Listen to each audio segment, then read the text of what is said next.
বন্ধুরা, কেমন আছো তোমরা? আশা করছি সবাই খুব ভালো আছো। তো কার কার জায়গায় কোথায় ঠান্ডা পড়েছে অবশ্যই কিন্তু আমাকে জানাবে কিন্তু কমেন্ট সেকশনে।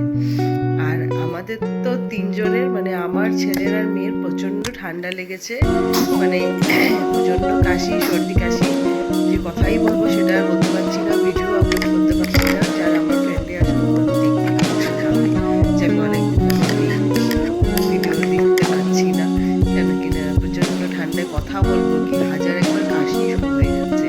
তার মধ্যে বাচ্চাদের শরীর খারাপ হলে তোমরা মায়েরা, যারা মায়েরা আছো তারা সবাই জানো যে বাচ্চাদের শরীর খারাপ হলে কতটা এঙ্গেজ থাকতে হয় মাদেরকে। তো যাই হোক, তার মধ্যে একটুখানি আসলাম তোমাদের সাথে একটুখানি ভিডিও করবো বলে আসলাম। তো কোথায় ঠান্ডা পড়েছে, কাদের কাদের কোথায় ঠান্ডা পড়েছে, কোন জায়গায়, আর কাদের ঠান্ডা পড়েনি তাদের জায়গায় অবশ্যই আমাকে জানাবে কিন্তু। চলো টাটা।